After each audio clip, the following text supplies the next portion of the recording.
अस्सलामुअलैकुम जी। तो गाइस कैसे हैं आप सब जी। हमने जो है पिछले सेशन में प्रेजेंट टेंस जो है वो कंप्लीट कर लिया है। अब हम एक न्यू सेशन के साथ स्टार्ट करने लगे हैं जो कि और एक न्यू टेंस से स्टार्ट करने लगे हैं जो कि अब हमारा पास्ट टेंस कहलाता है। और पास्ट टेंस में सबसे पहला tense present past indefinite tense है। ठीक है, मैंने आपको जो पिछले सेशंस में जब मैंने आपको पहली वीडियो अपलोड की थी उसमें मैंने टेंसेस के बारे में आपको सारा एक्सप्लेन कर दिया था कि कितने टेंसेस होते हैं, प्रेजेंट, पास्ट एंड फ्यूचर। और प्रेजेंट टेंस की भी मैंने सारी आपको एग्जांपल दी थी, पास्ट टेंस की भी आपको सारी एग्जांपल्स दी थी कि उसकी कितनी टाइप्स होते हैं सारी, और फ्यूचर की भी। ठीक है, अब प्रेजेंट टेंस तो हमारा कंप्लीट हो गया। अब हम पास्ट टेंस जो है ना वो स्टार्ट करने लगे हैं। और पास्ट टेंस का सबसे पहला टेंस है जी past indefinite tense. Past indefinite tense की उर्दू में पहचान क्या है जी? फ़िक्रे के आखिर में, अगर उर्दू में कोई फ़िक्रा आता है तो उस फ़िक्रे के आखिर में, मतलब जो हम कॉमन यूज़ करते हैं ना, हम कॉमन भी तो पास्ट टेंस यूज़ करते हैं ना, पास्ट की बात करते हैं कि जी मैं ये कर चुकी, मतलब कि ऐसा था वैसा था, या मैं काम कर रही थी, या मैं खाना खा रही थी। हम डेली भी यूज़ करते हैं ऐसे वर्ड्स। ठीक है, तो इसकी उर्दू में पहचान है जी फ़िक्रे के आखिर में अलिफ, या तो छोटी है या तो बड़ी है, या तो था, थी, थे आता है। ठीक है, उर्दू फ़िक्रात के आखिर में।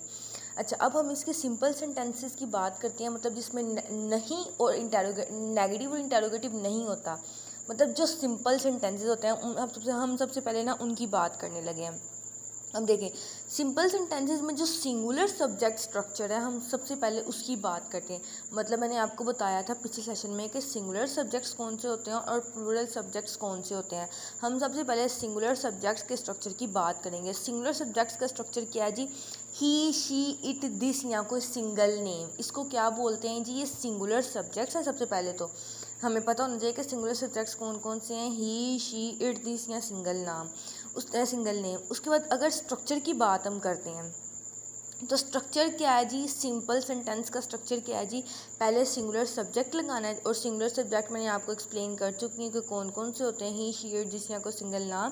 फिर प्लस वर्ब की सेकंड फॉर्म, ये आपने याद रखना है कि जो सिंपल सेंटेंस होता है ना पास्ट इंडेफिनिट का, तो हम वहाँ पे वर्ब की सेकंड फॉर्म यूज़ करते हैं प्लस ऑब्जेक्ट। अंडरस्टैंड?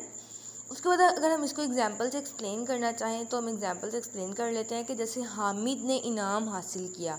अब देखिए, मैंने आपको बताया ना कि ऊपर मैंने इसकी उर्दू में पहचान बताई थी ना कि फ़िक्रे के आखिर में अलिफ आता है। तो ये देख लें, हामिद ने इनाम हासिल किया, तो इसके एंड पे अलिफ आ गया ना, तो इसकी इंग्लिश क्या होगी जी? Hamid won the price. Win, वोन, वोन, आपको पता है ना विन की सेकंड फॉर्म कौन सी है? वोन। इसलिए यहाँ पे क्या लग गया? हामिद वोन द प्राइज़, मतलब पहले subject, then verb, and then object. अब हम इसी की जो पहले हमने सिंगुलर सब्जेक्ट के स्ट्रक्चर की बात की थी, अब हम प्लूरल सब्जेक्ट के स्ट्रक्चर की बात करते हैं। प्लूरल सब्जेक्ट का स्ट्रक्चर कैसा होगा जी? सबसे पहले तो क्या आएगा जी? I, we, they and you. Plural subjects होते कौन कौन से? एक होता है आई, एक होता है प्लूरल सब्जेक्ट्स में I, we and they and you include होते हैं। ठीक है, अब अगर हम इसके स्ट्रक्चर की बात करें तो क्या आ जाता है जी? तो अब हम इसके स्ट्रक्चर की बात करते हैं तो यहाँ थोड़ी सी मिस्टेक हो गया है। सिंगुलर सब्जेक्ट यहाँ पे प्लूरल सब्जेक्ट्स लिखना है आपने, देन वर्ब की इसके साथ भी ना, प्लूरल सब्जेक्ट्स के साथ भी वर्ब की सेकेंड फॉर्म ही आएगी प्लस ऑब्जेक्ट। अंडरस्टैंड जी? तो अब हम प्लूरल सब्जेक्ट के स्ट्रक्चर की एग्जाम्पल की अगर बात करते हैं तो इसकी एग्जाम्पल कैसे है जी? तुमने मुझे चाय पर बुलाया, मतलब you invited me on T. Singular subject की तरह ही प्लूरल सब्जेक्ट का स्ट्रक्चर है, फ़र्क इन दोनों में कोई नहीं है। ठीक है, अंडरस्टैंड? अब हम इसी के अगर नेगेटिव सेंटेंस की बात करें, पास्ट इंडेफिनिट टेंस के नेगेटिव सेंटेंसेस की बात करें, तो इसमें सिंगुलर और प्लूरल सब्जेक्ट का स्ट्रक्चर जैसे सिंपल सेंटेंस में एक जैसा था, उसी तरह ही नेगेटिव सेंटेंसेस में सिंगुलर और प्लूरल सब्जेक्ट का स्ट्रक्चर एक ही है। सो मैंने इकट्ठा लिख दिया। सिंगुलर प्लूरल सब्जेक्ट का स्ट्रक्चर क्या है जी? ओके, अब अगर हम सब्जेक्ट्स की बात करेंगे, जो सब्जेक्ट हैं सिंगुलर प्लूरल सब्जेक्ट्स कौन कौन से होते हैं, ये मैंने आपको पहले भी बता दिया, मैं दोबारा बता देती हूँ। He, she, it, this, single name, I, we, they and you. ठीक है, ये हो गए सिंगुलर एंड प्लूरल सब्जेक्ट्स। ठीक है, अब अगर हम इसके स्ट्रक्चर की बात करें तो सबसे पहले आएगा सब्जेक्ट, मतलब सिंगुलर और प्लूरल सब्जेक्ट, इन दोनों में से कोई एक भी। उसके बाद उसके साथ आएगा डिड नॉट, डिड नॉट, ये याद रखिएगा कि इसके नेगेटिव सेंटेंस में क्या लगता है, helping verb did not plus verb की फर्स्ट फॉर्म प्लस ऑब्जेक्ट। देखें जो सिंपल सेंटेंस था वहाँ पे क्या वर्ब की सेकंड फॉर्म, और जब इसका हमने नेगेटिव बनाना है तो तब हम वर्ब की फर्स्ट फॉर्म लगाएंगे प्लस ऑब्जेक्ट। देन हम बात करते हैं जी इसकी एग्जांपल की। तो पुलिस ने चोर को गिरफ्तार किया, ठीक है, पुलिस ने चोर को गिरफ्तार नहीं किया। The police did not arrest the thief. अब देखें यहाँ पे क्या आ गया, अरेस्ट की सेकंड और थर्ड फॉर्म क्या होती है, अरेस्ट, अरेस्टेड, अरेस्टेड। तो यहाँ पे तो फर्स्ट फॉर्म लग गया है, तो द पुलिस, देन क्या आएगा, the police did not arrest the thief, ठीक है। अब हम अब आपको जो है वो एग्जाम्पल से आपको सही से समझ आ गई होगी, ठीक है, कि हम लोग नेगेटिव सेंटेंस में फर्स्ट फॉर्म वर्ब की यूज़ करेंगे, ठीक है।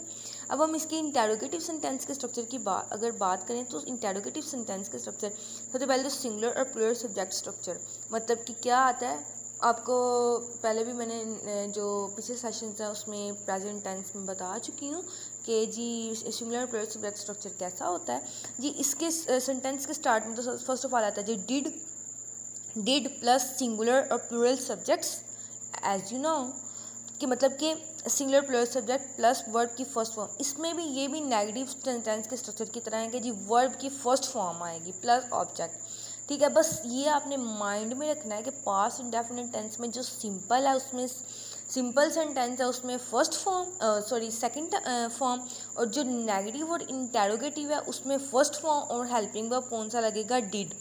अच्छा, और नेगेटिव में डिड ना और इंटेरोगेटिव में डिड जो है वो हमारे स्टार्ट में आता है। और अब हम इसकी अगर एग्जांपल की बात करें तो